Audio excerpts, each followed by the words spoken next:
है जो बराबर हम लोगों से इस बात के लिए प्रेरित करती रही कि गया में गो कथा के माध्यम से लोगों को जागरूक किया जाए। और आज ये हमारे लिए बड़े फख्र का विषय है कि गया की धरती से हमारे बीच में श्री निरंजन जी यहाँ पे पधारे हुए हैं। वाघभट्ट अनुसंधान केंद्र चेन्नई में एक बेहतरीन गौशाला और चिकित्सा पद्धति के द्वारा हजारों हजार लोगों की सेवा उनके माध्यम से हो रही है। और गो कथा के माध्यम से आज आप सभी लोगों को अपनी बातों से, अपनी भावनाओं से और अपने विचारों से आपको ओतप्रोत तो करेंगे।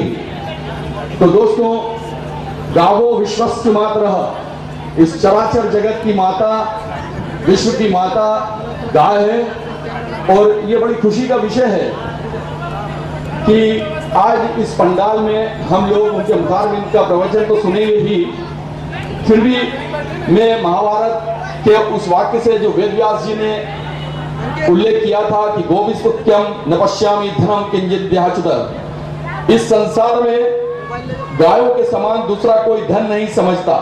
और आज हमारे लिए परम हर्ष का विषय है कि इसी गो चर्चा के लिए हमारे बीच में श्री निरंजन जी पधारे हुए हैं। श्री रामचरितमानस नवपुराण यज्ञ समिति ने हमें एक अवसर प्रदान किया है और इस अवसर में उनकी प्रमुख ये विशेषता रही कि हमने जब उनके सामने इस भावना को रखा कि गो कथा के माध्यम से हम आम से आम और आम से खास तक लोगों को की भावनाओं को जगाना चाहते हैं। चिकित्सा के माध्यम से, गोमूत्र के माध्यम से, गोबर के माध्यम से लोगों की सेवा करना चाहते हैं, उनके असाध्य रोगों का ट्रीटमेंट हम करना चाहते हैं। तो उन्होंने हमें अपनी सहमति भी प्रदान करी और गौ गौशाला समिति के माध्यम से, और इसमें हमें जो परम सहयोग प्राप्त हुआ है उसमें पतंजलि योग समिति गया का हमें जबरदस्त सहयोग भी मिला।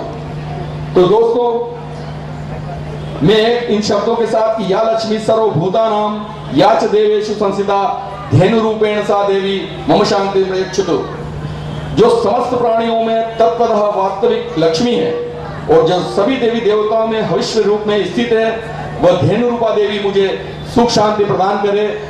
तो जब इस गाय की महिमा को लेके आज हम यहाँ पे एकत्रित हुए हैं, और मैं ये समझता हूँ कि इस सेवा के कार्यक्रम के अंदर आपकी सहभागिता, हमें उस भीड़ की बिल्कुल हमें जरूरत नहीं है जो खाली देखने के लिए या दर्शन के लिए आती हो। हमें तो उन लोगों की, उन आस्थावान धर्म प्रेमियों की जरूरत है जो गाय के लिए समर्पित हो, जो इन शब्दों को अंतरात्मा से ग्रहण करें। और हमारे इस कार्यक्रम का उद्देश्य भी यही है कि ज्यादा से ज्यादा लोग गाय की सेवा के साथ जुड़ें।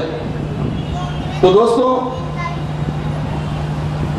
आप सभी लोगों से निवेदन है कि हमारे बीच में निरंजन जी आए हुए हैं। मेरा विनम्र निवेदन है, और आप वाघभट्ट अनुसंधान केंद्र से आए हैं मद्रास में, मद्रास के आसपास में दक्षिण भारत में आपने गो सेवा के माध्यम से घर घर में ज्योत तो जलाई है ही, प्लस इसके साथ साथ हमारी गया क्षेत्र के और गया में होने वाले हमारे कार्यक्रमों के प्रति भी उनका जो रुझान है उसको भी आज वो अपना शब्द रूप तो देंगे ही, साथ में हमें एक नई दिशा भी प्रदान करेंगे। मेरा निवेदन है श्री अवधेश जी से कि आदरणीय निरंजन जी को साथ में लेके आए। वॉलेंटियर्स से निवेदन है कि निरंजन जी को साथ में लेके आए। आप लोग तालियों से, तालियां रुकना नहीं चाहिए, एक महिषी के लिए तालियां बजा रहे हैं दोस्तों।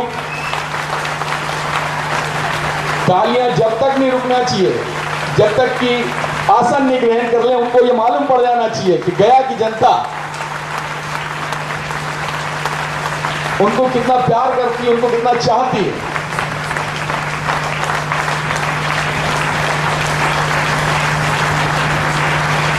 बिल्कुल तालियां ऐसी बजना चाहिए।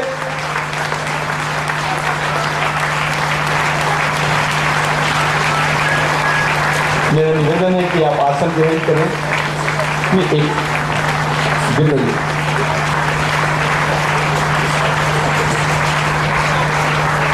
तो दोस्तों,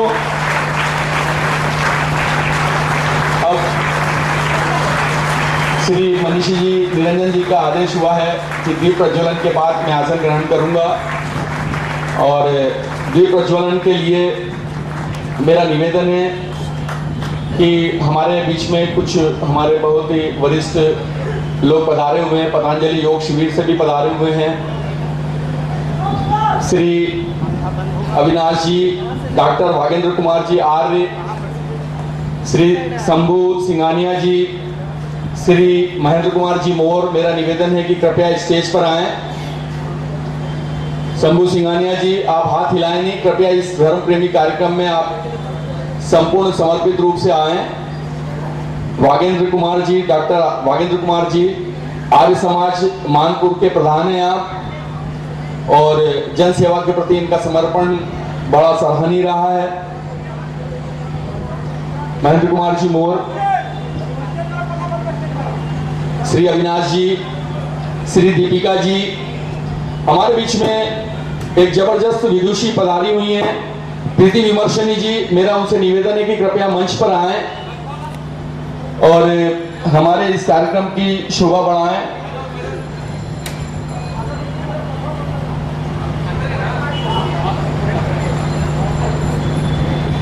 और इस कार्यक्रम का शुभारंभ हम दीप प्रज्वलन के द्वारा करेंगे। कृपया पंखा जरा बंद करवा दीजिए। तो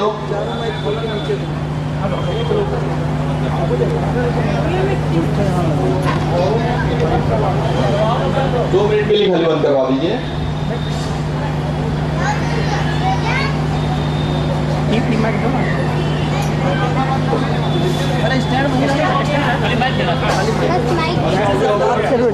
नीचे देखते हैं,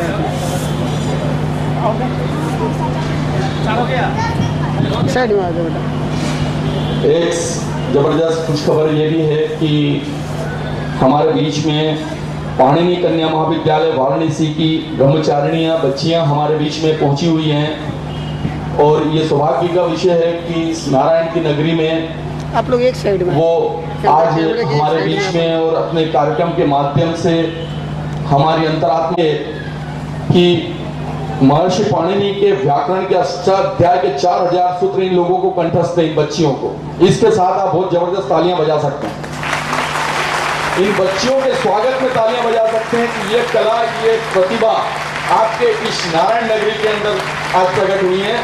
हम सभी इनका स्वागत करते हैं गया वासियों की तरफ से।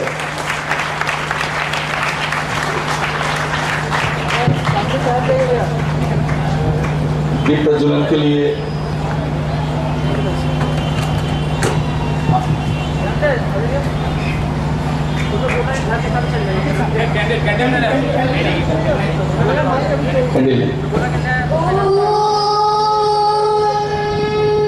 उत्पयं तमसस्परे स्वः पश्यन्त उत्तरं देवं देवत्रासूर्यम्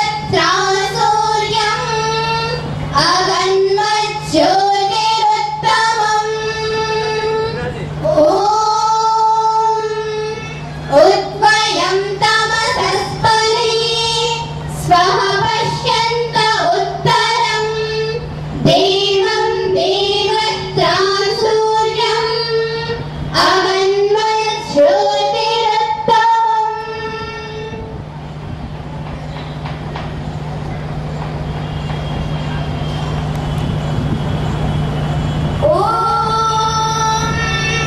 उत्वयं तमसस्परे स्वः पश्यन्त उत्तरं देवं देवत्रासूर्यम् अगन्मज्योतिरुत्तमम्।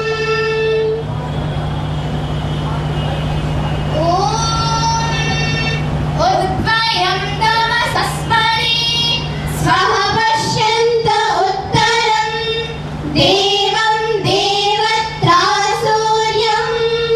अगन्मज्योतिरुत्तमम्।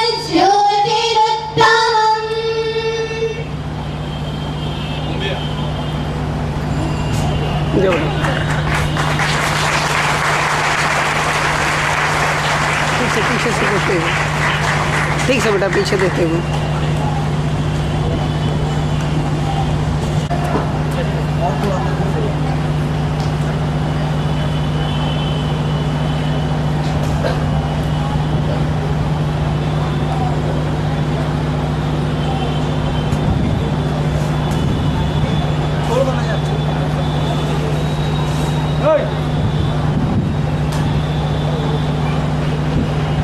मेरा निवेदन है निरंजन जी से कि क्या आसन ग्रहण करें।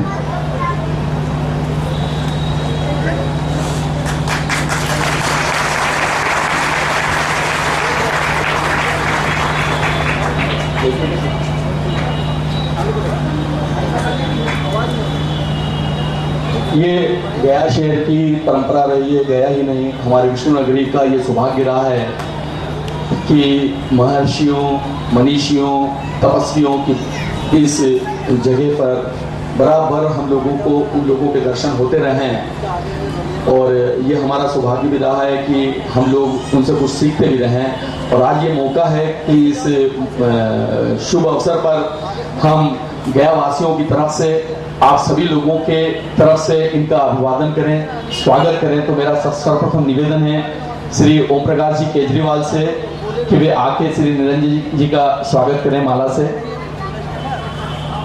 और आप तालियों से स्वागत करें। ये निवेदन। श्री महेंद्र कुमार जी मोर,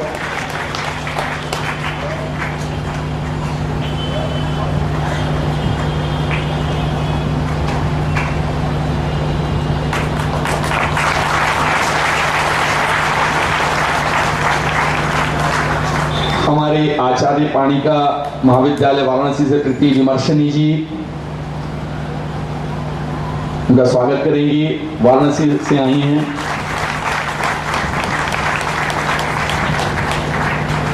श्री डॉक्टर वागेंद्र कुमार जी आर्य,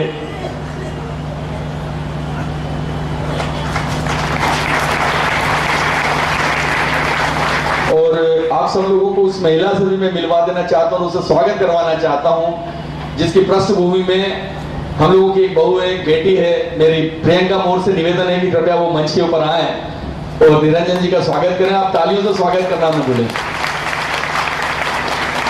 इसका हमें अप्रत्यक्ष रूप से जबरदस्त सहयोग रहा है और इसी की चर्चा से आज हम एक परम मनीषी को यहां तक लेके आ पाए हैं, प्रियंका जी।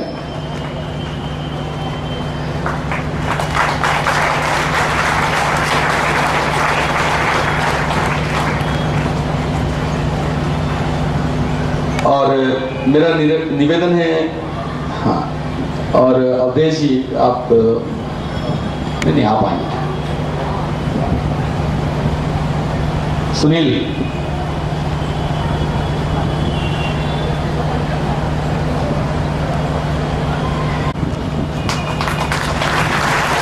पतंजलि योग समिति के श्री अवधेश जी हमारे पास, अविनाश जी हमारे पास हैं और मेरा निवेदन है कि वो भी स्वागत करें।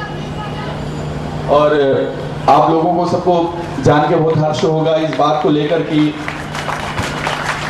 इनका बहुत ही जबरदस्त रूप से सहयोग मिला है हम लोगों को।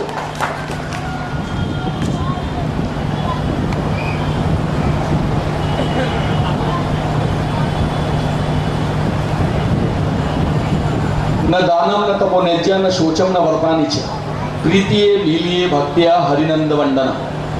न दान से, न तप से, न सोच इत्यादि, न व्रत इत्यादियों से, प्रेम से परमेश्वर के कार्य को करने से परमेश्वर के दर्शन होते हैं, मोक्ष को प्राप्ति होती है। ये कोई जरूरी नहीं है कि आप मंदिर में जाके माथा टेकें। दोस्तों, अगर उस एक क्षण के लिए भी आपको किसी के स्नेहिल आशीर्वाद का स्वरूप प्रदान अगर हो जाए और आप धन्य हो जाएं, तो ऐसे निरंजन जी आज हमारे बीच में आए हुए हैं। आपको ताज्जुब होगा कि गो सेवा के लिए, इनके समर्पण के लिए, गो के माध्यम से, चिकित्सा के माध्यम से ये हजारों हजार लोगों की सेवा कर रहे हैं। और आज गया श्री गया गौशाला समिति के लिए भी वो यहाँ पर आए हैं और उनका ये विशेष निवेदन भी हम लोग को आपको बता रहे हैं कि वो गया की जनता के लिए, आप सभी के लिए वो अपने शब्दों से आपको ओतप्रोत तो करेंगे ही, लेकिन इस कार्यक्रम के पूर्व मैं उन बच्चियों को आपसे पहले मिलवा दूं जिन बच्चियों के दर्शन मात्र से आपके कष्टों का निवारण हो सकता है। और आज ये बहुत ही खुशी का विषय है और मैं इस कार्यक्रम की शुरुआत के पूर्व में मंगलाचरण का इस कार्यक्रम को मैं शुरू करूं और ये हमारे पास आई हुई है पाणिनि कन्या महाविद्यालय वाराणसी की बालिका है। तो मेरा निवेदन है कि चारों बच्चियां दिव्या ब्रह्मचारिणी, ब्रह्मचारिणी प्रिया, ब्रह्मचारिणी स्नेहा और ब्रह्मचारिणी दीपाली कृपया स्टेज पे आए। और हम चाहेंगे कि आप लोगों में से ही 4 महिलाएं आके इनका स्वागत करें। धर्मप्रेमी बंधुओं,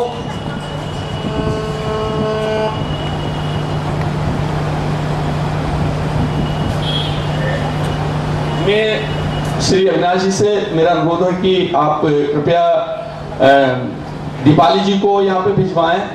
दीपाली जी स्वागत करेंगी दिव्या जी का।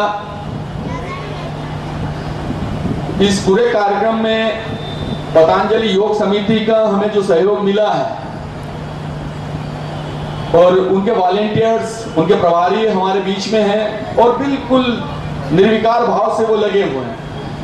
पिछले 10 दिनों से कड़ी मेहनत का प्रारूप है कि वो आज इस कार्यक्रम को हम लोग यहाँ पे संपादित कर पा रहे हैं। श्री दीपाली जी, दिव्या जी का स्वागत करेंगे। दिव्या जी,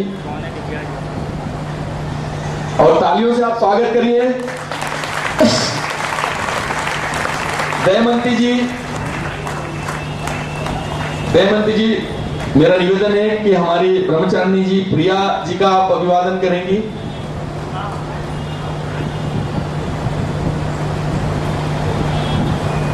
रेखा जी और प्रियंका जी भी आ जाएं।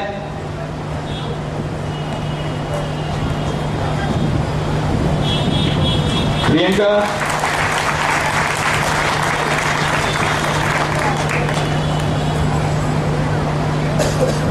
हाँ वीडियो में आ रहे हैं।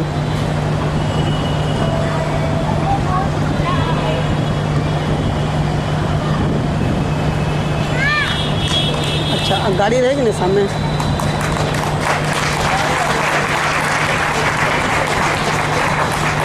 अच्छा, ठीक है। तालियों से स्वागत में कमी नहीं आना चाहिए दोस्तों। ये हमारे लिए सौभाग्य की तो बात है ही कि हम किसी का अभिवादन कर रहे हैं, स्वागत कर रहे हैं और हम उनसे कुछ प्राप्त करने के लिए आए हैं। तो मैं इनके लिए तो कोई मेरे पास विशेष शब्द तो नहीं है। हमारे गया शहर में हमारी बच्चियां हैं, ब्रह्मचारिणियां हैं। इनके लिए मेरे पास एक ही श्लोक है कि सच्चिदानंद रूपम ताम गायत्री प्रतिपदिदाम नामामि ह्यामयी देवी दियो योग प्रचोदया। अर्थात जो भगवती सच्चिदानंद रूपिणी है वही भगवती गायत्री के नाम से सुनी जाती है, जानी जाती है। उन हीमयी देवी को हम सभी प्रणाम करते हैं। वे मेरी बुद्धि को सत्प्रेरणा प्रदान करने की कृपा करें। तो दोस्तों, ये ऐसी बच्चियां हैं जिनके बारे में मैं बताऊंगा तो मेरा कंठ अवरुद्ध होता है कि संस्कृत की प्रखंड विदुषी हमारे बीच में तो आई हुई हैं। मैं उनसे भी आपका परिचय कराऊंगा ही। और ये हमारा सौभाग्य है इस गया धरती का कि हमारे बीच में ये आज हमारे इस कार्यक्रम को 4 चांद लगा देने के लिए पहुंची हुई हैं। और इनकी सबसे बड़ी खासियत ये है जो मैं आपको फिर से बताना चाहूंगा कि महर्षि पाणिनि के जो व्याकरण के अष्टाध्यायी के 4000 सूत्र हैं। 1, 2, 100, 200, 500 सूत्रों की बात नहीं करता हूं मैं। 1000 नाम नारायण के, 1000 नाम गणेश जी के हम लोग उच्चारण करते हैं तो हम लोगों को लगता है कि हमको आपस में ऐसा गर्व महसूस होता है कि मैं इतना जानता हूं। वास्तविकता इससे बहुत परे है। इन बच्चियों से हमें ये जानकारी ले लेना चाहिए कि इनकी विप्रता का कोई मुकाबला नहीं। नफरत्व च विप्रत्व च नेव तुल्य कदाचन राजन स्वदेश पूजते विद्वान सर्वत्र पूज्यते। तो राजा और विद्वान में यही अंतर है कि राजा अपने देश में पूजा जाता है लेकिन विद्वान संसार, पूरे संसार चक्र में पूजा जाता है। दोस्तों, तो तालियों से इनका स्वागत कर दीजिए एक बार।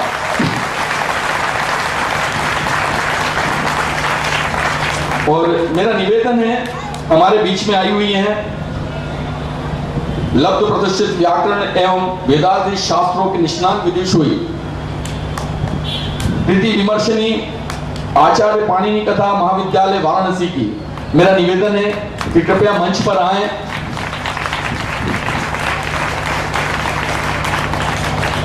और जब इतनी महान हस्ती, इतनी महान विदुषी हमारे बीच में पधारी हुई है, तो मैं समझता हूँ कि इस कार्यक्रम को और 4 चांद लगा देने के लिए मेरा निवेदन है प्रीति विमर्शनी जी से कि वो आगे का थोड़ा मंच संचालन करें।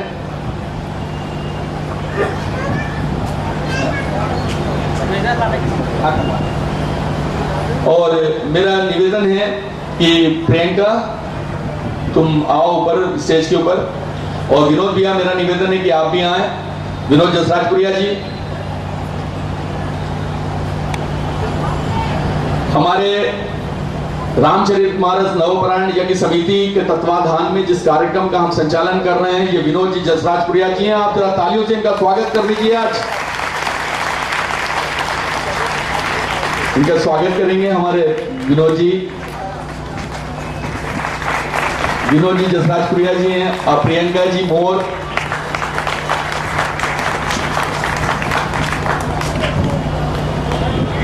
तो मेरा यही निवेदन था इन शब्दों के साथ कि चेता खरस बंधाए मुक्ते चाक मनोवतम गुणे सुसक्तम बंधाए रिपुम वापुंसी मुक्ते, कि चित्त में जैसी भावनाएं होती है वैसे विचार होते हैं, जैसे विचार होते हैं वैसे कर्म होते हैं दोस्तों।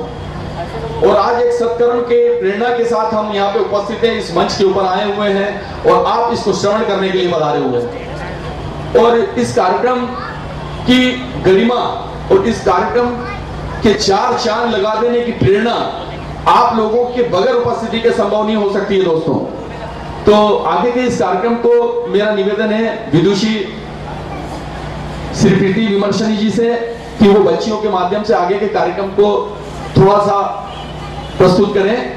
श्री प्रीति विमर्शनी जी। धन्यवाद। किसी भी कार्यक्रम का शुभारंभ हम उस जगन नियंता परमपिता परमेश्वर की स्तुति वंदना के द्वारा ही करते हैं। अतः मैं सर्वप्रथम पाणिनि कन्या महाविद्यालय के ब्रह्मचारिणियों से यह निवेदन करना चाहूंगी कि वे वैदिक मंगलाचरण का कार्यक्रम प्रारंभ करें। उसके पश्चात हम थोड़ा सा संक्षिप्त कार्यक्रम आपके समक्ष रखेंगे।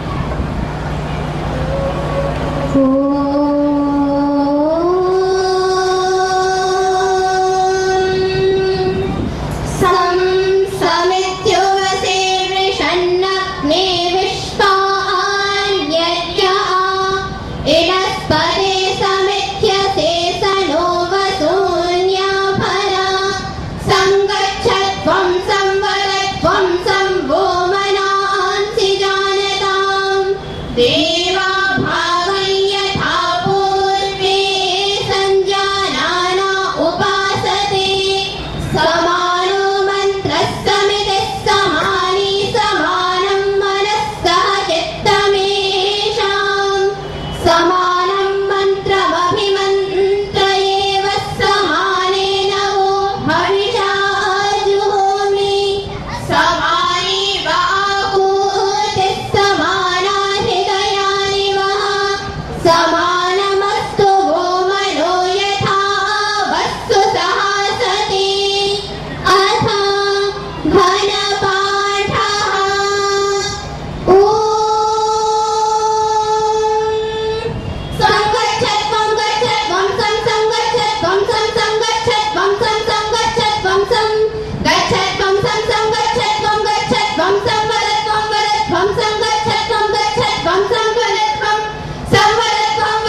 आप सबने पाणिनि कन्या महाविद्यालय के ब्रह्मचारिणियों के द्वारा वैदिक मंगलाचरण के रूप में ऋग्वेद के संगठन सूक्त के मंत्रों का पाठ का श्रवण किया। वस्तुतः हम सब जिस कार्यक्रम के उद्देश्य से यहाँ उपस्थित हुए हैं, गौ कथा तो एक माध्यम है आप सबके हृदयों में अपनी गौ माता के प्रति श्रद्धा और आदर भाव जागृत करने का। किंतु कोई भी कार्य यदि हम करेंगे तो उसके लिए संगठन की आवश्यकता होती है। एक व्यक्ति नेता बन सकता है, एक व्यक्ति अग्रणी बन सकता है, किंतु उसके सहयोगी बहुत सारे चाहिए और उन सहयोगियों में एकता चाहिए। इसलिए यह संगठन सूक्त का पाठ किया गया, जिसमें यह कहा गया था, संगच्छध्वम संवदध्वम संभो मनांसि जानताम, यानी हे मनुष्यों, परम पिता यह आदेश देते हैं कि आप सब किसी भी कार्य को करने के लिए संगच्छध्वम, एक साथ मिलकर के चलो, संवदध्वम, एक साथ मिलकर के बोलो, संभो मनांसि जानताम, हमारे विचार, हमारे मन एक हो। तो इस प्रकार से इस संगठन सूक्त में, और यह कोई नई बात नहीं है, अपितु देवा भागम यथा पूर्वे संजानाना उपासते, ये मनुष्य ही नहीं अपितु देवताओं को भी मिलकर के कार्य करना पड़ता था। उसी देवताओं के आदर्श को हम सब स्वीकार करें। तो यह भाव इन मंत्रों के थे। और अब मैं पुनः ब्रह्मचारियों को मंच पर आमंत्रित करती हूँ। और अब आपके सामने हम परमपिता परमेश्वर ने 4 वेद मानव मात्र के कल्याण के लिए सृष्टि के आदि में प्रदान किए। मैं इसके संबंध में कुछ बताऊं और कुछ कार्यक्रम प्रस्तुत करवाऊं, उससे पहले मैं पूज्य मनीषी जी से निवेदन करना चाहूंगी कि आप अपना आसन ग्रहण कर लें, क्योंकि कम से कम 15-20 मिनट तक कार्यक्रम चलेगा और आप कब तक खड़े रहेंगे। ब्रह्मचारिणी मंच पर आ जाएं। आपके सामने कुछ वेद पाठ, घन पाठ, सामगान की प्रस्तुति होगी और उसके अनंतर एक राष्ट्रीय प्रार्थना कि हम सब इस भारत में निवास करते हैं। इस भारत को राष्ट्र कहा जाता है, किंतु वह राष्ट्र केवल धरती, वृक्ष, नदियां, पर्वतों से ही नहीं है, अपितु इस राष्ट्र में रहने वाले जो मानव जाति है, उसमें जो ब्राह्मण, क्षत्रिय, वैश्य, शूद्र इत्यादि अनेक प्रकार के विभाजन हैं, उन सब के क्या कर्तव्य हैं, उन्हें किस प्रकार का होना चाहिए, यह भी एक गीत के माध्यम से आपके सामने प्रस्तुति होगी। तो सर्वप्रथम तो मैं यह कह रही थी कि परमपिता परमेश्वर ने वेदों का ज्ञान मानव मात्र के कल्याण के लिए सृष्टि के आदि में दिए। वो वेद एक नहीं अपितु 4 हैं। और यह जो वेद है, इस वेद के ज्ञान को प्राप्त करके हम सभी प्रकार के सुखों को प्राप्त कर सकते हैं, सभी प्रकार की समस्याओं का समाधान इसी से ही हम समाहित कर सकते हैं। तो ये जो 4 वेद हैं, ऋग्वेद, यजुर्वेद, सामवेद और अथर्ववेद, सृष्टि के आदि में उत्पन्न परमपिता परमेश्वर के द्वारा प्रदत्त ये जो 4 वेद हैं, ये बहुत आसानी से प्राप्त नहीं हुए, अपितु जो पुण्यात्मा ऋषि थे, उनके ज्ञान गुहा में परमपिता परमेश्वर ने इन वेदों के ज्ञान को दिया। और तब से बने हुए 4 वेद आज तक ऋषि महर्षियों ने किस प्रकार से सुरक्षित रखा हुआ है। रामायण में, महाभारत में, मनुस्मृति में, सब में कुछ न कुछ मिलावट हो गई है, किंतु ये वेद ही एक इस प्रकार के धर्म ग्रंथ हैं जिनमें एक भी वर्ण का मिलावट नहीं हुई। तो इस प्रकार से कैसे ऋषियों ने इसे मूल मंत्रों को याद किया, इसका एक नाम श्रुति भी है।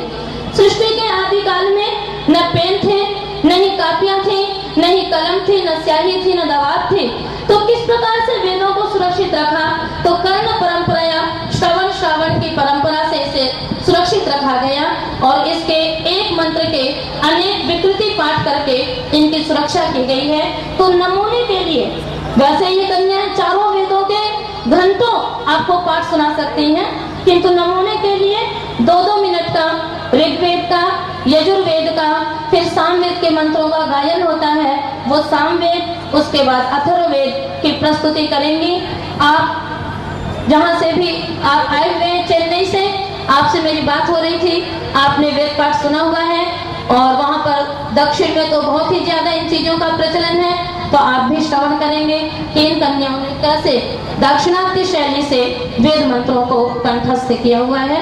तो सर्वप्रथम ऋग्वेद का पाठ और क्रमशः आप करते जाएंगे। मेरा अपने आगंतुक धर्मप्रेमी बंधुओं से निवेदन है कि कृपया प्लीज बैठ जाएं और थोड़ा पीछे हट जाएं और बैठ जाएं, इसका आनंद लें, बैठ के आनंद लें। ये कार्यक्रम आप ही लोगों के लिए है और निवेदन ये है कि आप इसके अंदर व्यवस्था बना के रखें और प्लीज बैठ जाएं आप लोग, जरा बैठ जाएं। मेरा वॉलंटियरों से निवेदन है कि बैठवाते हैं आपसे।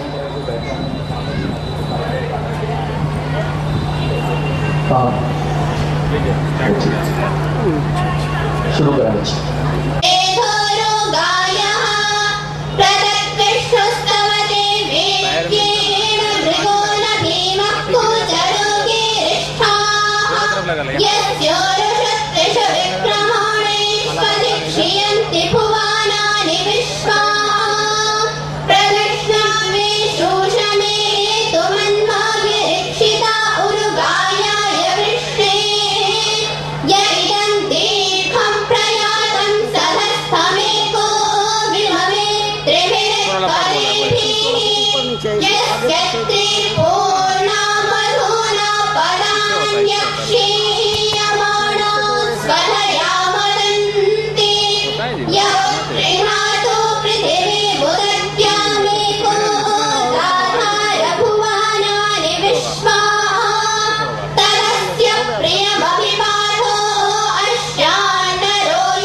अभी आप सबने ऋग्वेद के विष्णु सूक्त का पाठ सुना और अब यजुर्वेद का पाठ ब्रह्मचारिण्यां करेंगी।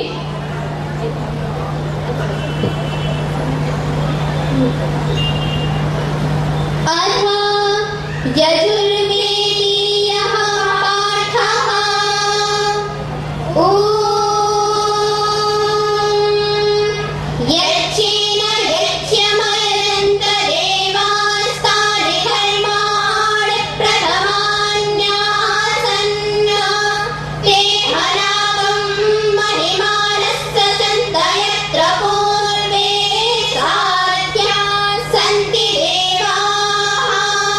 अथ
महिमानस्तदन्त सदन्त महिमानो महिमानस्तदन्त यत्र यत्र सदन्त महिमानो महिमानस्तदन्त यत्र सदन्त यत्र यत्र सदन्त सदन्त यत्र पूर्वे पूर्वे यत्र सदन्त सदन्त यत्र पूर्वे पूर्वे यत्र यत्र पूर्वे साध्या साध्या पूर्वे यत्र यत्र पूर्वे साध्या पूर्वे साध्या साध्या पूर्वे पूर्वे साध्या सन्ति सन्ति साध्या पूर्वे पूर्वे साध्या सन्ति साध्या सन्ति सन्ति साध्या साध्या सन्ति देवा देवा सन्ति साध्या साध्या सन्ति देवाः सन्ति देवा देवा सन्ति सन्ति देवाः देवा इति देवाः इति घनपाठः।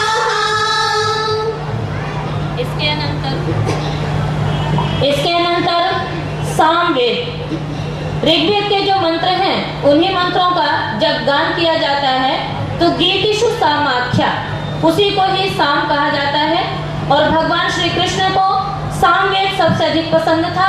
उन्होंने कहा वेदानाम सामवेदोस्मि।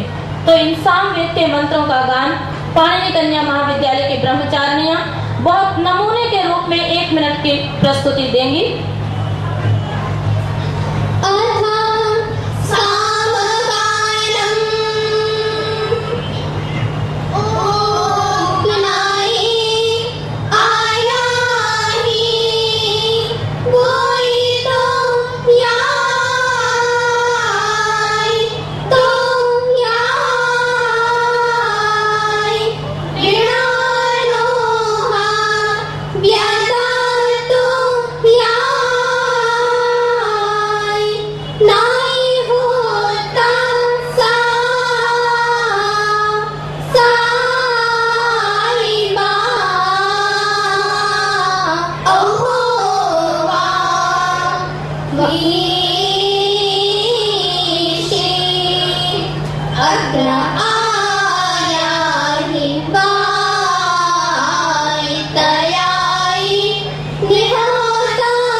सामवेद का गान हुआ और अब अंत में अथर्ववेद के एक मंत्र का, जो मैं समझती हूँ कि आप सब में से बहुतों को वो मंत्र याद होगा, स्तुता मया वरदा वेद माता प्रचोदयन्ता। इस मंत्र का पाठ एवं घन पाठ करके अनंतर हम राष्ट्रीय प्रार्थना करेंगे।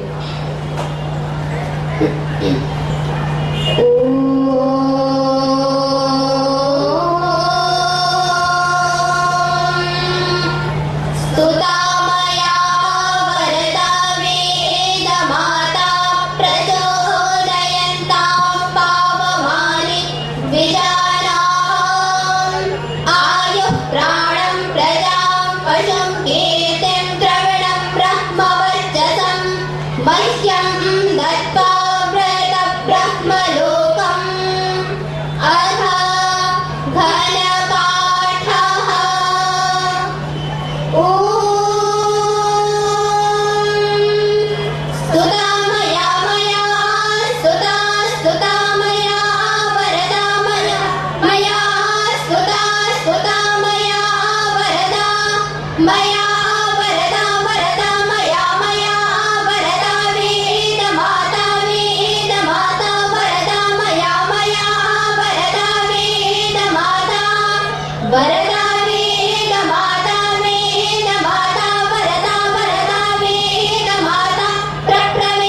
पावमानि द्विजानां द्विजानां पावमानि पावमानि द्विजानां द्विजानामिति द्विजानाम् आयुः प्राणं प्राणमायुरायुः प्राणं प्रजां प्रजां प्राणमायुरायुः प्राणं प्रजां प्राणं प्रजां प्रजां प्राणं प्राणं प्रजां पशुं पशुं प्रजां प्राणं प्राणं प्रजां पशुं प्रजां पशुं पशुं प्रजां प्रजां पशुं कीर्तिं कीर्तिं पशुं प्रजां प्रजां पशुं कीर्तिं पशुं कीर्तिं कीर्तिं पशुं पशुं कीर्तिं द्रविणं द्रविणं कीर्तिं पशुं पशुं कीर्तिं द्रविणं कीर्तिं द्रविणं द्रविणं कीर्तिं कीर्तिं द्रविणं ब्रह्मवर्चसं ब्रह्मवर्चसं द्रविणं कीर्तिं कीर्तिं द्रविणं ब्रह्मवर्चसं द्रविणं ब्रह्मवर्चसं ब्रह्मवर्चसं द्रविणं द्रविणं ब्रह्मवर्चसं ब्रह्मवर्चसमिति ब्रह्मवर्चसं मह्यं दत्त्वा दत्त्वा मह्यं मह्यं दत्त्वा व्रत व्रत दत्त्वा मह्यं मह्यं दत्त्वा व्रत दत्त्वा व्रत व्रत दत्त्वा दत्त्वा व्रत ब्रह्मलोकं ब्रह्मलोकं व्रत दत्त्वा दत्त्वा व्रत ब्रह्मलोकं व्रत ब्रह्मलोकं ब्रह्मलोकं व्रत व्रत ब्रह्मलोकं ब्रह्मलोकमिति ब्रह्मलोकम् इति खलपाठः। एक बार करतल ध्वनि से आप इन सबका स्वागत कर सकते हैं। वाराणसी और गया इन दो नगरियों में बहुत खास अंतर नहीं है। वाराणसी भी पौराणिक बहुल नगरी है, जहाँ पर कन्याओं को वेद पढ़ने का अधिकार तो दूर की बात है, सुनने का भी अधिकार नहीं दिया जाता था। और वही गया नगरी भी पंडितों की नगरी है। इन नगरियों में यदि कन्याएं वेद पाठ करती हुई आपको मिल जाए तो उन लोगों को क्या उनकी स्थिति होती होगी, इसकी कल्पना मैंने स्वयं प्रत्यक्ष देखी है और आप भी अनुभव करते होंगे। तो जहाँ पर कन्याओं को वेद पढ़ने का अधिकार न हो, यदि कन्याएं वेद के मंत्र का उच्चारण कर ले तो उनकी जीभ काट दी जाए, और यदि कन्याएं वेद के मंत्रों का श्रवण कर ले तो उनके कान में शीशा घोल करके डाल दिया जाए। जहाँ पर इस प्रकार की बातें होती हो, वहाँ पर आज इन कन्याओं के मुख से आपने उन पवित्र वेद मंत्रों का उच्चारण सुना है और यह अवसर प्रदान किया है। यहाँ के पतंजलि योग समिति तथा अपने गौशाला के जो यहाँ पर अध्यक्ष महोदय हैं, उनकी कृपा से यह मंच प्राप्त हुई और आपको सुनने का अवसर प्राप्त हुआ। मैं समय अधिक न लेती हुई अब केवल राष्ट्रीय प्रार्थना, जो कि आप बहुत देर से संस्कृत के मंत्रों का श्रवण कर रहे थे, अब एक गीत के माध्यम से किस देश में निवास करने वाले ब्राह्मण कैसे हो, क्षत्रिय कैसे हो, वैश्य कैसे हो, शूद्र कैसे हो, नारियां कैसी हो, पशु कैसे हो, घोड़े कैसे हो, और इतना ही नहीं पर्जन्य बादल कैसे हो, वृक्ष औषधियां कैसी हो, इन सबको एक गीत के माध्यम से ब्रह्मचारिणियां राष्ट्रीय प्रार्थना के रूप में प्रस्तुत करके अपना स्थान ग्रहण करेंगी और मंच से आगे का कार्य प्रारंभ होगा। केवलम गीतम मंत्र नहीं तो।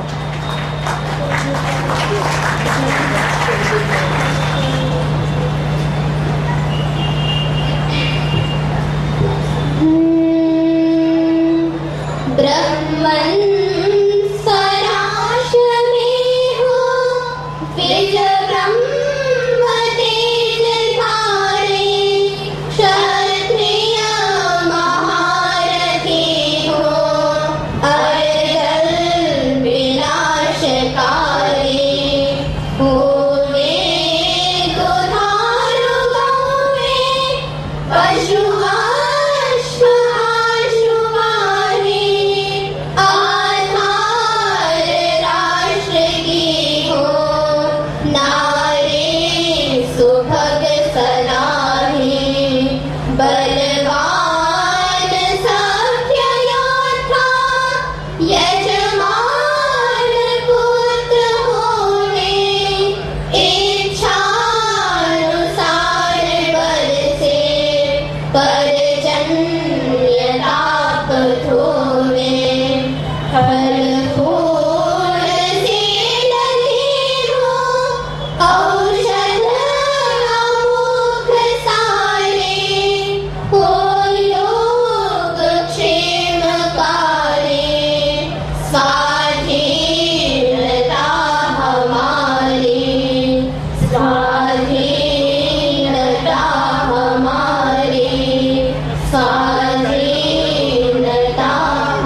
समाप्त करते हैं और परमपिता परमेश्वर से यह प्रार्थना करते हैं कि हमारे राष्ट्र में आज जो अधूरी स्वतंत्रता है, आप सब वर्तमान समय की स्थिति को भली भांति जान रहे हैं। हम सब ने मिलकर के यह प्रार्थना की है कि हमारी स्वतंत्रता योग और क्षेम को प्रदान करने वाली हो और हमारी पूर्ण आजादी हो, हम पूर्ण स्वतंत्र रहें, हमारी स्वतंत्रता अक्षुण्ण रहे। इन्हीं प्रार्थनाओं के साथ, इसी निवेदन के साथ हम यहाँ से प्रस्थान करते हैं।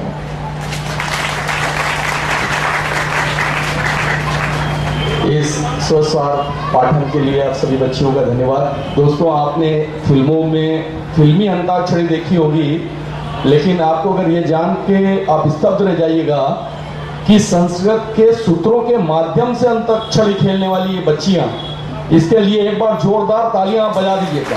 और तालियां इतनी जबरदस्त बजना चाहिए कि दूर दूर तक इसकी गूंज हो जाए। मैं आपका ज्यादा समय नहीं लूंगा दोस्तों। आगे के कार्यक्रम के लिए मैं हमारे बीच में वाग्भट अनुसंधान केंद्र से महर्षि श्री निरंजन जी पधारे हुए हैं और आगे का पूरा प्रोग्राम आप खूब आनंद लें और गौ सेवा से संबंधित इस कार्यक्रम को भरपूर रूप से आत्मसात करें, यही आप सबसे प्रार्थना है।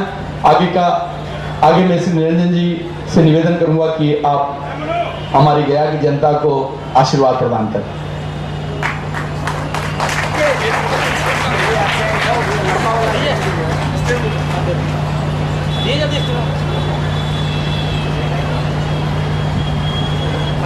वही माइक तू कोई भी लगा, ये वाला माइक खोल के लगा रहा हूँ।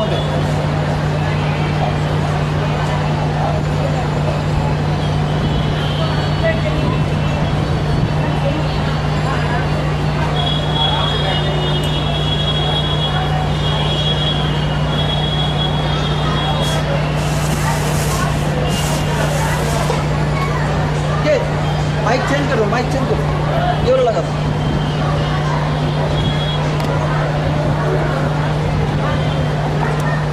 स्टैंड सब हटा देना आगे।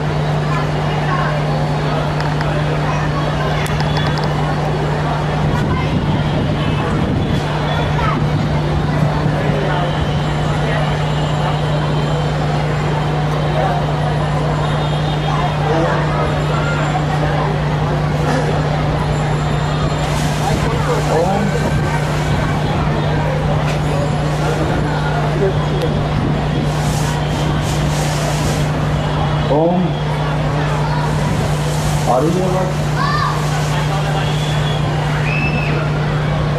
ओम श्री रामचरित्र मानस नवपारायण यज्ञ समिति और उसके प्रमुख आयोजक श्री शिव कैलाश डालमिया जी का बहुत बहुत आभार है, जिनके सहयोग से आप सभी के साथ हमें संवाद करने का मौका मिला है। इस कार्यक्रम के आयोजन में मुकेश भाई और खासकर एक बहन का नाम लूँगा मैं, प्रियंका बहन, इनकी बहुत बड़ी भूमिका रही है। साथ ही पतंजलि योग समिति के हमारे जितने भी सहयोगी भाई हैं, भारत स्वाभिमान मंच के जितने भी सहयोगी भाई हैं, बहन हैं, सभी का बहुत सहयोग रहा।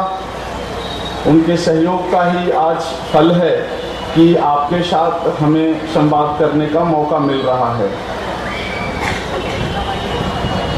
साथ ही ये जो आयोजन है, ये गया गौशाला समिति के निमित्त से किया गया है।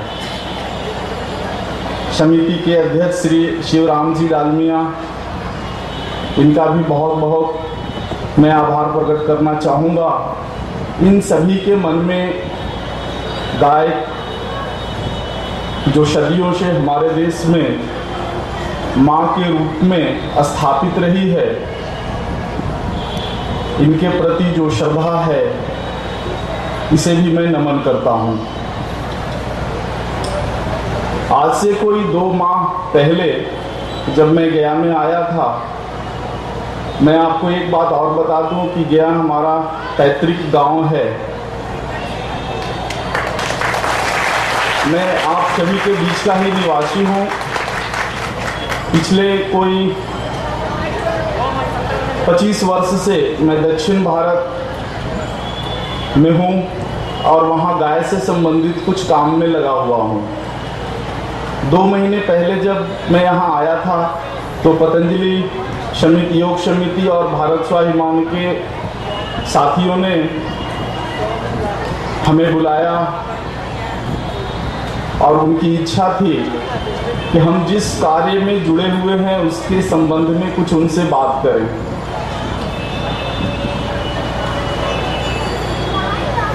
इसी आज़ाद पार्क में और गांधी मैदान में एक छोटी सी सभा आयोजित की थी। उसमें मैंने कुछ बातें रखी उनके सामने। इसी सिलसिले में हमारा परिचय प्रियंका बहन से हुआ।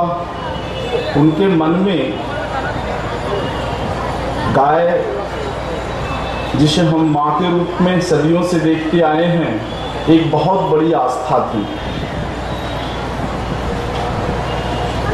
इसी आस्था के कारण उनका मन बना कि जो कुछ भी 13-14 वर्षों में हमने गाय के प्रति जो अध्ययन किया है, कुछ अनुसंधान का काम किया है,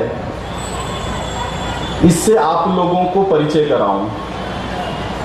और यहीं से इस बात की उत्पत्ति हुई कि एक कथा के माध्यम से मैं आपसे संवाद करूं और इन गौ माता के उन पहलुओं को आपके सामने रखूं जिन पहलुओं पर अभी तक हमारे देश के कथाकार सामान्य रूप से बात नहीं करते। मैं आज आपके सामने एक ऐसे विषय पे बात करना चाहता हूं, संवाद करना चाहता हूं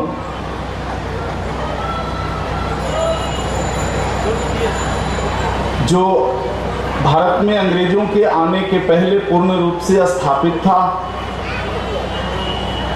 अंग्रेजों ने हमारे देश को तोड़ने, बर्बाद करने के हिसाब से उसे विखंडित किया और आज हम जिस गाय माँ का स्वरूप देखते हैं, उनकी जो स्थिति देखते हैं, उसी का विखंडित रूप है। हमने वेदों में पढ़ा, पौराणिक ग्रंथों में पढ़ा, पुराणों में पढ़ा कि अगर यह भारतवर्ष पूरी तरह से टूट जाए, लुट जाए, बिखर जाए और एक गाय बच जाए तो फिर से हम पूरी संस्कृति को खड़ा कर सकते हैं। ये बात हमारे पुराणों में, ग्रंथों में है। हम पढ़ते आए हैं, समझते आए हैं। अभी के कुछ 8-10 साल पहले हमारे पाठ्यक्रम में कुछ ऐसा परिवर्तन हुआ जिसमें इन विषयों को बिल्कुल पूरी तरह से हटा दिया गया। जब मैं पढ़ाई करता था, जब हमारा स्कूली जीवन था, उस समय तक ये सारी सच्चाइयां हमारे पाठ्यक्रम में थी। इसी बात को महात्मा गांधी ने भी कहा।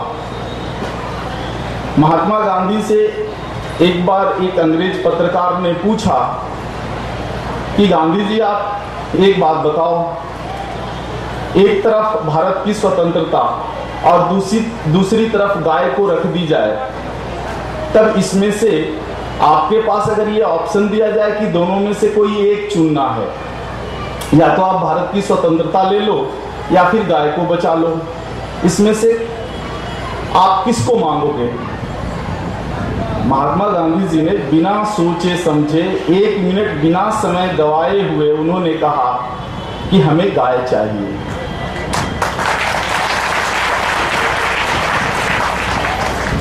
पत्रकार ने पूछा क्यों?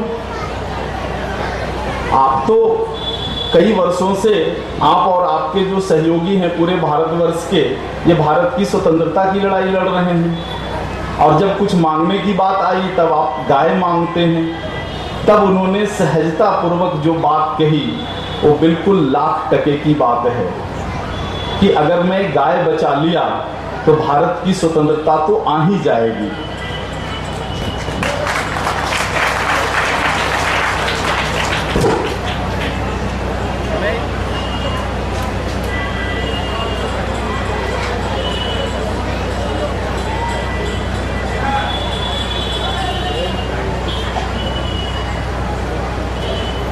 ओम।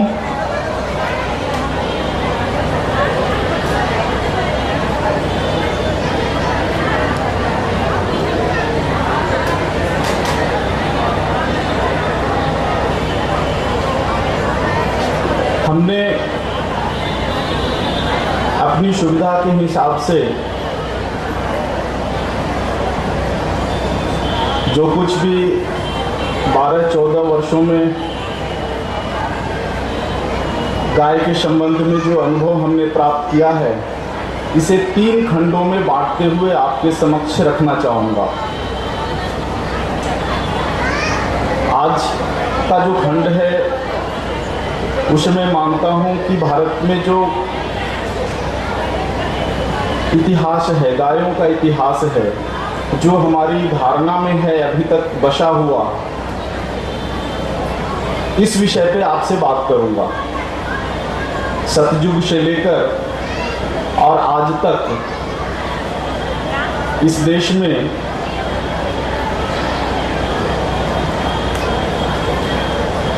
गौ की क्या भूमिका रही, हमारे मन में उनके प्रति कैसा सम्मान रहा और क्यों रहा। आज समय थोड़ा कम है, इसके लिए मैं बहुत ही संक्षिप्त रूप में बात करूंगा आपसे।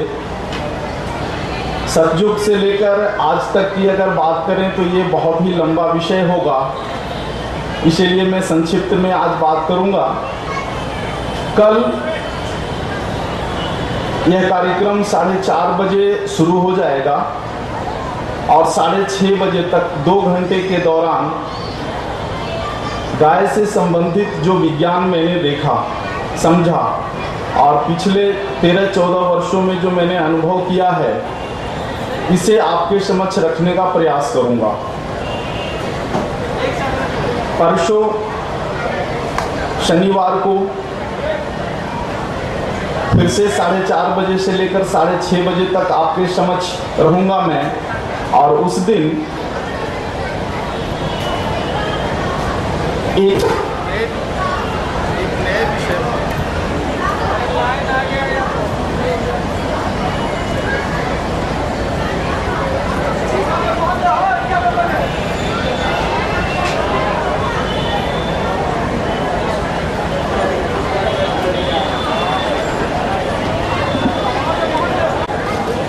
परसों शनिवार को 4:30 बजे से 6:30 बजे तक आपके साथ जो संवाद होगी वो चिकित्सा विषय पर होगी।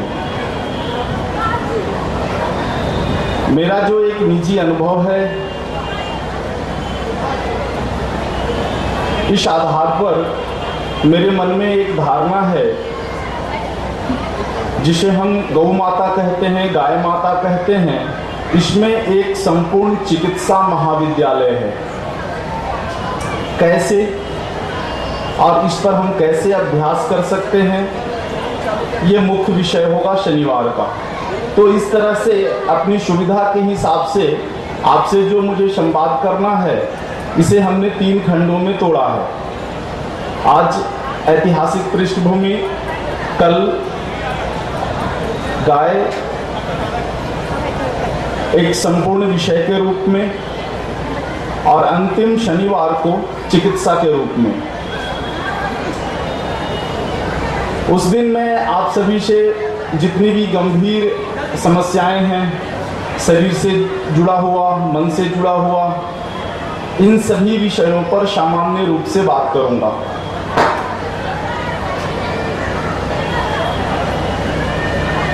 हम सभी जानते हैं कि हमारा देश लगभग 500 से ज़्यादा वर्षों तक गुलाम रहा।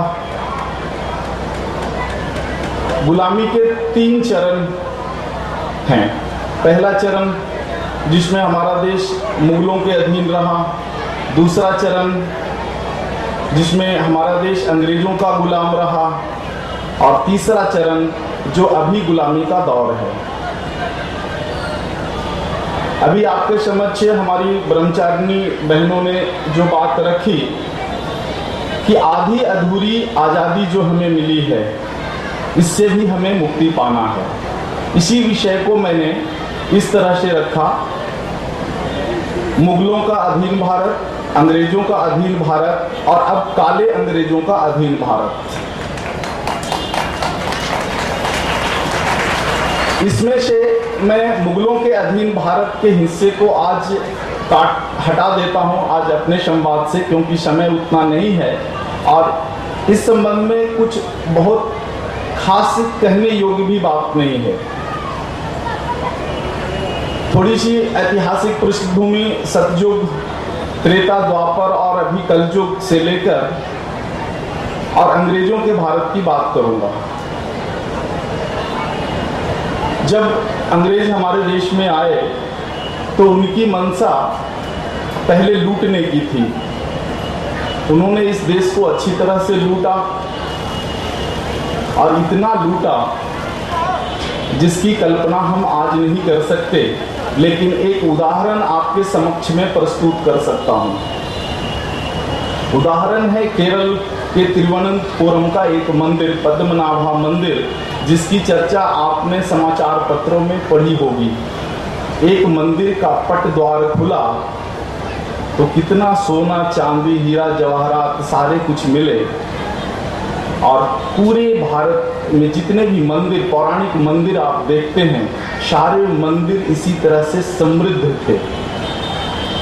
भगवान की मर्जी थी, एक मंदिर उनके हाथ से लूटना छूट गया, जो आज उदाहरण के रूप में हमारे समक्ष प्रस्तुत हुआ है। ऐसा समृद्ध था हमारा भारत। धीरे धीरे अंग्रेजों की जो लूटने की मंशा थी ये बढ़ते गई और उन्होंने एक योजना बनाई, क्यों नहीं इस देश को सदियों तक हम गुलाम बनाकर रखें, सदियों तक, कई हजार वर्षों तक। ऐसा विचार उनके मन में क्यों आया? इसका जो मूल कारण था वो ये कि भारत की जो मिट्टी है, इस मिट्टी से हम सोना पैदा कर सकते हैं। इस देश की मिट्टी में इतनी ताकत है कि आज भी हम सोना पैदा कर सकते हैं। आपको बड़ा ही आश्चर्य लगेगा कि सोना कोई फसल थोड़े ही है जो हम उसका बीज बोएंगे, पौधा होगा और हम फिर काट लेंगे। लेकिन इसमें आश्चर्य करने की कोई जरूरत नहीं है, ये बिल्कुल हो सकता है और ये सारे सूत्र हमारे ग्रंथों में हैं। मैं इन्हीं विषयों पर आपसे आने वाले 2 दिन में भी बात करूंगा। किस तरह से गाय हमारे शरीर को निरोगी रखने में सहायक ही नहीं बल्कि एक पूर्ण वैद्य के रूप में है। इन सारे विषयों पर मेरी पहुंच कैसे हुई, इस संबंध में थोड़ी सी मैं जानकारी आपको दे दूं। मैं मूल रूप में कोई बड़ा शास्त्री नहीं हूं और न ही मूल रूप में मैं कोई बहुत बड़ा वैद्य हूं। मैं अपने जीवन में अभियांत्रिकी का छात्र रहा, इंजीनियरिंग का छात्र रहा, लेकिन मेरी मुलाकात एक ऐसे महामना से हुई जिन्होंने मेरी दृष्टि बदल दी। उनका नाम है राजीव भाई दीक्षित। राजीव भाई दीक्षित पिछले वर्ष 30 नवंबर को हमें छोड़कर चले गए इस ग्रह से, लेकिन उन्होंने जो काम किए वो आज भी जीवंत हैं। आप में से कई भाई होंगे जिन्होंने राजीव भाई को सुना होगा। राजीव भाई मूल रूप में दूरसंचार विभाग के वैज्ञानिक थे और मध्य प्रदेश के भोपाल में जो गैस त्रासदी हुई, यूनियन कार्बाइड का जो गैस लीक हुआ, उसी दौरान उन्होंने अपनी नौकरी छोड़ी और वहाँ के लोगों की सेवा की। उस सेवा के दौरान उनके मन में जो एक विचार आया कि एक अमेरिकन कंपनी जो अपने देश में विषैले गैसों का व्यापार की और 17,000 लोगों को कुछ मिनट के अंदर तड़पा कर मार दिया और लगभग 1.5 लाख लोग घायल हुए। इनसे इनका मन बिल्कुल विचलित हुआ और उन्होंने ये संकल्प लिया कि इस जहरीले अमेरिकन कंपनी को हम दुनिया से मिटा देंगे और उन्होंने उसके खिलाफ एक अभियान पूरे देश में छेड़ा, स्वदेशी का अभियान। और तब जाकर उन्हें इस बात का अंदाज़ा लगा कि यूनियन कार्बाइड कोई एक ऐसी अकेली कंपनी नहीं है जो भारत में इस तरह के प्रयोग और भारत को लूटने के काम में लगा हुआ है। उस समय ऐसी 400 कंपनियां थी जो भारत को फिर से लूटने के काम में लगा हुआ था। आज की अगर बात करें हम, तो आज हमारे देश में लगभग 7,000 ऐसी कंपनियां हैं जो इस देश को लूटने के काम में लगे हुए हैं। मैं इस विषय पे ज़्यादा बात नहीं करूंगा, ये एक अलग विषय हो जाएगा। उसी दौरान हमारी मुलाकात उनसे हुई, क्रम बढ़ता गया और फिर हमारी मुलाकात प्रोफेसर धर्मपाल जी से हुई। प्रोफेसर धर्मपाल जी का नाम आपने सुना होगा। प्रोफेसर धर्मपाल जी स्वतंत्रता आंदोलन के सिपाही रहे और जब देश की आज़ादी मिली तब 40 साल तक वे लंदन में रहे और लंदन में रहने के बाद अंग्रेज़ों के जितने भी दस्तावेज थे, अंग्रेज वायसराय की जितनी भी डायरियाँ थी, कुछ मूल रूप में और कुछ प्रतिलिपि रूप में लेकर आए। लाने के बाद उसका अध्ययन किया। भारत सरकार में पुरातत्व इतिहास विभाग में काफ़ी दिन तक निदेशक के पद पे भी रहे। उनका एक लंबा सानिध्य हम लोगों को मिला। प्रोफेसर धर्मपाल जी ने जो हमें दृष्टि दी, आज उसी का परिणाम है कि मेरी दृष्टि देश के साथ गाय और भूमि को देखने के लिए बदली। इसी बदली हुई दृष्टि से जब मैं गाय को देखता हूँ तब मुझे ये अंदाज़ा लगता है कि निश्चित रूप से जो हमारे वेदों में कहा गया है, जो हमारे पुराणों में कहा गया है या अन्य कई पौराणिक ग्रंथों में जो बात कही गई है कि अगर सारा देश बिखर जाए, लुट जाए और अगर एक गाय बच जाए तो फिर से हम इस भारत को सोने की चिड़िया की तरह खड़ी कर सकते हैं। ये बिल्कुल मुझे सच लगता है। अब जब मैंने नज़दीक से गौ माता को देखा, उनके गव्यों पर कुछ प्रयोग किए, कुछ अनुसंधान का काम किया और उस पर कुछ चिकित्सा का काम किया, तब मुझे लगा कि निश्चित रूप से मैं यह जो वेद का जो वाक्य है ये बिल्कुल सत्य है, अकाट्य है। बस ज़रूरत है हमें हमारी दृष्टि को बदलने की, गाय को देखने की जो हमारी दृष्टि है इसे बदलने की।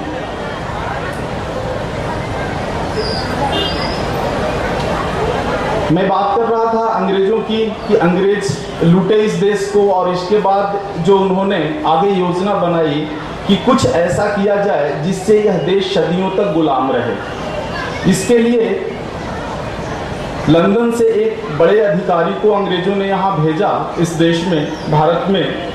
उसका नाम था मैकॉले।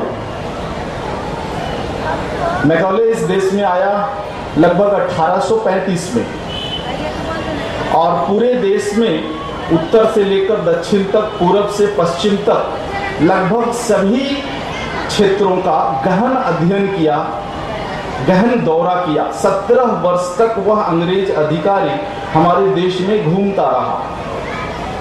घूमने के बाद वो लंदन गया, 17 साल के बाद लंदन गया और लंदन के हाउस ऑफ कॉमन्स, मतलब लंदन की जो संसद थी जहाँ से पूरा ब्रिटेन और ब्रिटेन के जितने भी उपनिवेश थे और जितने भी उसके गुलाम राष्ट्र थे, 75 गुलाम राष्ट्र थे, इन सभी का संचालन जिस संसद से होता है उसका नाम है हाउस ऑफ कॉमन्स। तो हाउस ऑफ कॉमन्स में 3.5 घंटे का भाषण दिया मैकॉले ने। 3.5 घंटे के भाषण में उसने कहा कि भारत ये है। भारत कैसा था अंग्रेजों के पहले, ये एक अंग्रेज अधिकारी खुद ही कह रहा है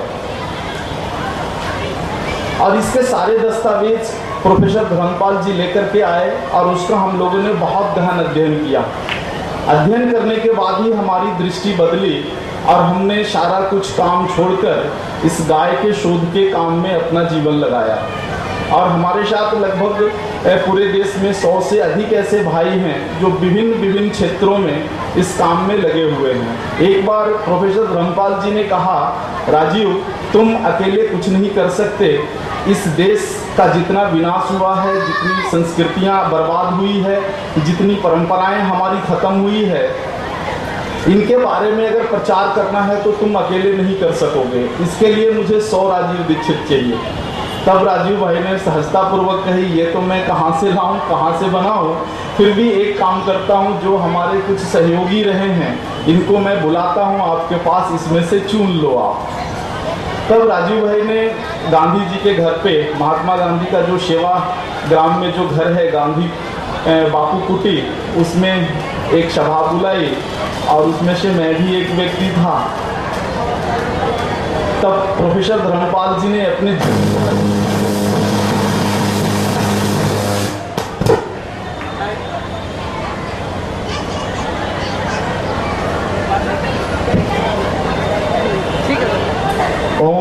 अपने जीवन का निचोड़ रखा कि हमने जो 40 साल तक लंदन में जो अध्ययन किया उसके ये सारे दस्तावेज हैं और ये सारा कुछ है, इसे आप पढ़ के देख लो और अगर मन में थोड़ी बहुत देश के प्रति अगर कुछ भावना जगती है तो ये मेरे जीते जी कुछ काम करो। तब हम लोगों ने प्रोफेसर धर्मपाल जी के साथ एक संकल्प लिया कि गुरुदेव ऐसा है कि जीवन का हमारा बहुत समय तो अध्ययन में बीत गया है, लेकिन अब आने वाला समय हम इसमें देंगे। और 104 भाइयों ने संकल्प लिया और ये सभी लोग अलग अलग क्षेत्र में काम कर रहे हैं। कुछ भाई मिट्टी के बर्तन के क्षेत्र में अनुसंधान के काम लगे हुए हैं, कृषि के क्षेत्र में काफ़ी लगे हुए हैं भाई, कुछ तकनीकी के क्षेत्र में लगे हुए हैं। इस तरह से बिखर करके हमारे सभी भाई लगे हुए हैं। जो सबसे बड़ा हमारी जो हानि हुई कि हमारा जो नेतृत्व था राजीव भाई दीक्षित, वो हमारे बीच नहीं हैं और उनके जाने के बाद से ही जो मैंने कुछ गाय के विषय में जाना समझा और धर्मपाल जी से जो दृष्टि पाई, इस विषय को लेकर मैं संवाद का काम करता हूँ और इसी सिलसिले में आज आपके सामने हूँ।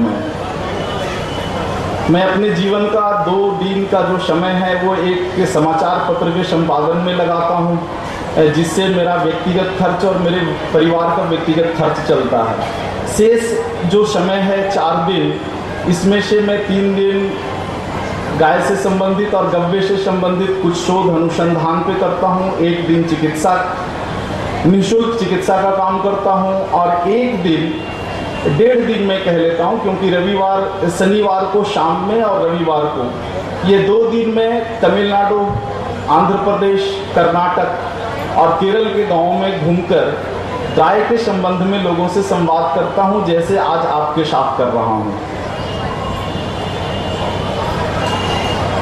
अंग्रेजों ने जो सबसे बड़ा हमारा विश्वास तोड़ा वो था समय।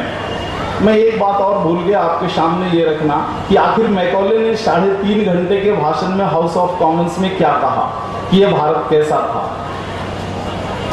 इसमें केवल 2 पंक्तियां मैं रखूंगा मैकॉले का मूल रूप, ये निचोड़ रूप में मैं कह सकता हूं, सारांश रूप में, जिससे हमें अंदाजा लग जाएगा। मूल रूप में अंग्रेजी में उसने बात रखी, उसका मैं सीधा हिंदी रूपांतरण आपके सामने रखता हूं। मैकॉले कहता है कि मैं भारत देश में उत्तर से लेकर दक्षिण तक, पूरब से पश्चिम तक, मध्य भारत के हर हिस्से में मैं गया, वहाँ अध्ययन किया, लोगों को समझा, परखा और इसके बाद मैंने पाया कि भारत जैसा देश इस पूरी दुनिया में कहीं नहीं है। आखिर भारत जैसा देश मतलब कैसा देश? अब इसमें वो आगे एक्सप्लेन करता है कि भारत इतना समृद्ध है आर्थिक रूप से इतना समृद्ध है कि भारत के लोग अपने घर में रखे हुए संपत्ति की गिनती कभी नहीं करते। उनके घर में संपत्ति सोने और चांदी के सिक्के इस तरह से रखे रहते हैं जैसे अनाज के ढेर। ये एक अंग्रेज अधिकारी 1835 में आकर 17 साल तक भारत घूमने के बाद हाउस ऑफ कॉमन्स में ये लेक्चर दे रहा है, ये कह रहा है। आगे कहता है 17 वर्षों तक घूमने के बाद इस देश में हमें कोई चोर नहीं मिला। एक भी व्यक्ति ऐसा ना हो जो कभी अपने जीवन में चोरी करता हो। हमें कोई एक ऐसा व्यक्ति नहीं मिला जो बेरोजगार हो, और हमें कोई एक ऐसा व्यक्ति नहीं मिला जो अनपढ़ हो। ये 3 बातें जो मैकॉले ने रखी हाउस ऑफ कॉमन्स में कि भारत देश में कोई चोर नहीं है, कोई बेरोजगार नहीं है और कोई अनपढ़ नहीं है। और ये इतना समृद्ध है इस देश कि यहाँ के लोगों को गुलाम बनाकर रखना नामुमकिन है। ये मूल रूप में उसने ये बात कही। फिर वो आगे कहता है कि अगर भारतवासियों को गुलाम बनाकर रखना है तब कुछ काम करने पड़ेंगे। और फिर मैकॉले सुझाव देता है कि भारत के लोगों का मोरल वैल्यू, स्वाभिमान इतना ऊंचा है जिसकी कल्पना नहीं की जा सकती। सबसे पहले उनके स्वाभिमान को तोड़ना पड़ेगा। जब तक हम भारतवासियों के स्वाभिमान को नहीं तोड़ेंगे तब तक हम भारत को गुलाम बनाकर नहीं रख सकते। इसके बाद मैकॉले प्रक्रिया भी बताता है कि अगर भारतवासियों का स्वाभिमान तोड़ना है तो 2 काम करने पड़ेंगे। पहला काम कि भारत में जितने भी गुरुकुल हैं सबको बंद करा दो ताकि भारतीयों की शिक्षा बिल्कुल बंद हो जाए, अनपढ़ गंवार बन जाएं। और दूसरा काम जो मैकॉले सलाह देता है वो ये देता है कि भारत आर्थिक रूप से, धार्मिक रूप से, सांस्कृतिक रूप से और पारंपरिक रूप से सभी रूप से खड़ा है। इसके पीछे जो शक्ति है वो है गाय की शक्ति।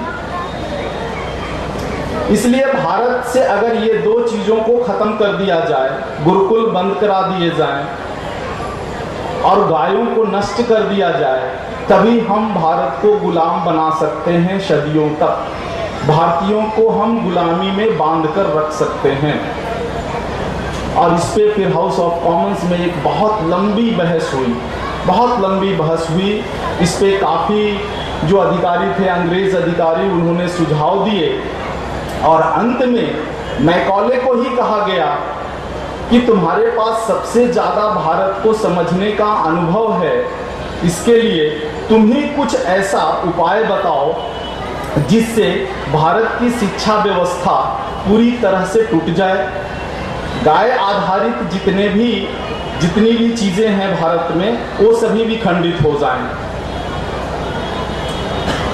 3 वर्षों तक मैकॉले परिश्रम किया और इसके बाद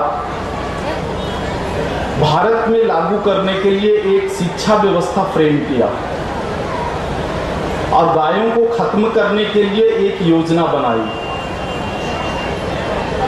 1855 में बहस में, हाउस ऑफ कॉमन्स में जो बहस हुई उसमें ये पारित हुआ और पारित होने के बाद कानून बनाकर भारत देश में भेजा गया लागू करने के लिए। शिक्षा व्यवस्था वाली जो बात है वो 1-2 पंक्ति में कहूँगा क्योंकि हमें ज़्यादा समय गाय से संबंधित जो बात करनी है उसमें देना है। मैकॉले का जो दस्तावेज है जिसका हमने अध्ययन किया है, मैकॉले लिखता है कि भारत में लगभग 6,32,000 गांव हैं और कोई ऐसा गांव नहीं है जहां कम से कम एक गुरुकुल नहीं है। आप कल्पना कीजिए 1835 में कि 1835 में हमारे देश में कोई ऐसा गांव नहीं था जहां कम से कम एक गुरुकुल नहीं था। और गुरुकुल के बारे में जो उसने व्याख्या की है मैकॉले ने, ये बहुत ही हमें आश्चर्यचकित करता है कि जितने भी गुरुकुल थे ये राजा के कोष से नहीं चलते थे, सभी गुरुकुल स्वावलंबी थे। और उन गुरुकुलों में 18 विषय की पढ़ाई होती थी, 18 विषय पढ़ाए जाते थे। फिर आगे मैकॉले कहता है कि एक ही गुरुकुल होता था जिसमें उस गांव के गरीब से गरीब परिवार का बच्चा और अमीर से अमीर परिवार का बच्चा एक साथ बैठकर पढ़ाई करता था। इसका उदाहरण तो महाभारत में भी भगवान श्री कृष्ण और सुदामा की जो कहानी है इस रूप में आप जानते हैं, लेकिन वो तो बहुत पुरानी बात है, लगभग 5000 साल पहले की बात है। मैकॉले 1835 की बात करता है कि 1835 का जो भारत था उसमें भी यही प्रक्रिया थी, यही सिस्टम था हमारे यहाँ शिक्षा प्राप्त करने की। और दूसरी जो योजना बनाई उसने, गाय को खत्म करने की जो योजना बनाई, शिक्षा वाली बात में एक चीज और मैं भूल गया।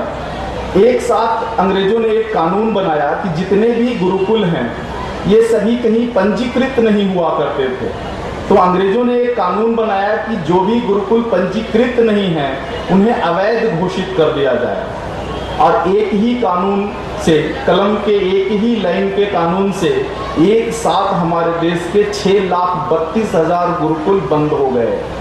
और उन गुरुकुलों में जो शिक्षा देने वाले गुरु थे, इनमें से जिन जिन गुरुओं ने विरोध किया सबको जेल में डाल दिया अंग्रेजों ने। और इसी के साथ भारत की शिक्षा व्यवस्था टूट गई, चरमरा गई। और जैसे ही एक पीढ़ी गुजरा, आने वाली पीढ़ियों के लिए स्कूल नहीं थे और अंग्रेजों ने प्रचारित करना शुरू कर दिया कि भारत तो अनपढ़ और गंवार है, यहाँ तो स्कूल भी नहीं है। गायों के संबंध में जो उन्होंने कानून बनाया उसमें से एक जो सबसे बड़ा और मुख्य कानून था वो ये कानून था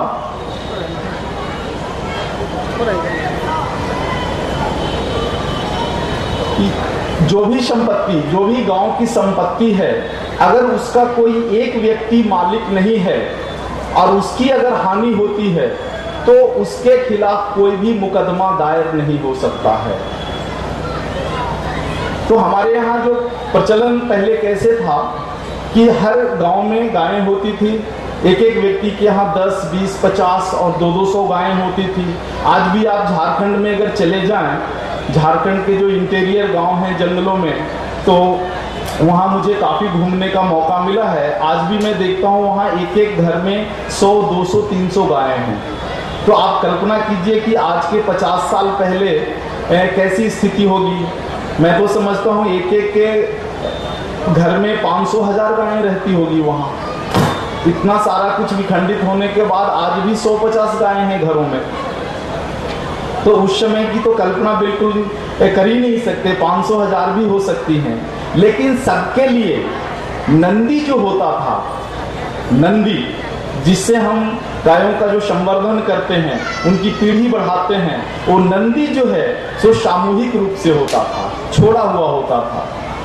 नंदी पूरे गांव में जो खेती है उसमें खुले रूप में घूमता था। किसी का भी फसल कोई खा ले, कोई उसके खिलाफ कंप्लेन नहीं करता था, ठीक है नंदी भगवान ने खा लिया, कोई बात नहीं है। तो नंदी पर अधिकार पूरे गांव का होता था, उसका कोई एक मालिक नहीं होता था। अंग्रेजों ने एक कानून बनाया कि कोई भी संपत्ति हो और उसका अधिकारी कोई एक व्यक्ति ना हो, और अगर उसकी कोई हानि कर दे, कोई हानि हो जाए, तो उसके खिलाफ कोई मुकदमा दायर नहीं हो सकता। एक ऐसा कानून बनाया और गांव में जितने भी नंदी थे, उत्तम किस्म के जो नंदी थे, सबको पकड़ा और अंग्रेज लोगों की जो मिलिट्री थी उसके मांस के लिए उनका कत्लेआम किया। तो कानून के एक लाइन से पूरे देश में जितने भी उत्तम किस्म के नंदी थे सभी कट गए। ये जो सारा कुछ मैं आपके सामने जो रख रहा हूँ बात, ये कोई कोरी कल्पना नहीं है, ये अंग्रेजों के दस्तावेज में है। उनका जो मैंने अध्ययन किया है उस आधार पे कह रहा हूँ आपको। ये अपने देश का जो है वास्तविक इतिहास है अंग्रेजों के समय का। तो इस तरह से एक लाइन का कानून बना और उससे एक साथ अपने देश में जितने भी नंदी थे सभी कट गए। अंग्रेज खास करके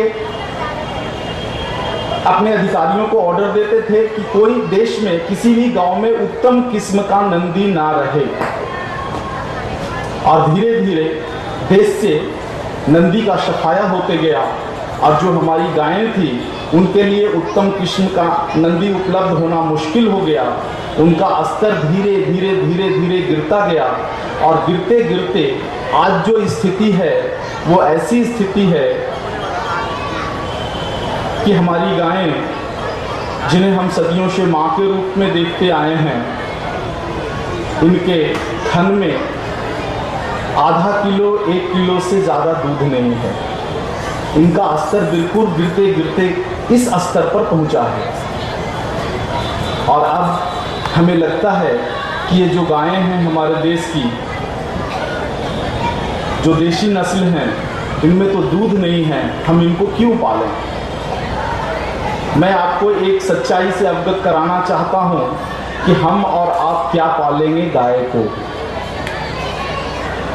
हमारी और आपकी हैसियत नहीं किसी गाय को पालने की। गाय का अर्थ जब भी मैं कहूं तो आप इसे अपने देश की ओरिजिनल प्रजाति की गायों से ही लें। आज जो अधिक दूध देने वाली जो हैं, जर्सी, क्रॉस, हॉस्टियन, फ्रीजियन, ये गायें नहीं हैं। इसके लिए एक ऐतिहासिक पृष्ठभूमि रही है। आखिर ये कैसे सारा कुछ परिवर्तित हो गया, इस पे भी मैं बात करूंगा आपसे। तो हमारी और आपकी कोई हैसियत नहीं जो हम अपने देश की गौ माता को पाल लें। हाँ, इतना ज़रूर है कि 1 या 2 वर्ष तक उनके पालन का कर्म हमें करना पड़ेगा और इसके बाद तो वो हमें पालती हैं। ये मैंने अपने जीवन में अनुभव किया है और देखा है। अभी हमारे घर पे जहाँ मैं रहता हूँ चेन्नई में, जिसे गौशाला के स्वरूप में भी मैं देखता हूँ, लोग देखते हैं, हमारे पास 100 से अधिक गैया हैं। और हमारे संपर्क में जहाँ गाय से संबंधित जो काम हो रहे हैं अनुसंधान के, लगभग वहाँ 100 गैया हैं। तो लगभग ये 200 गऊओं के साथ जो मेरा अनुभव है वो यही है कि 2 से 3 साल तक मैंने थोड़ा सा परिश्रम या मैं कहूँ आज की भाषा में तो स्ट्रगल किया, और इसके बाद वो गैया हमें पालती है। आज वो हमें पालती है, मैं उनको नहीं पालता हूँ।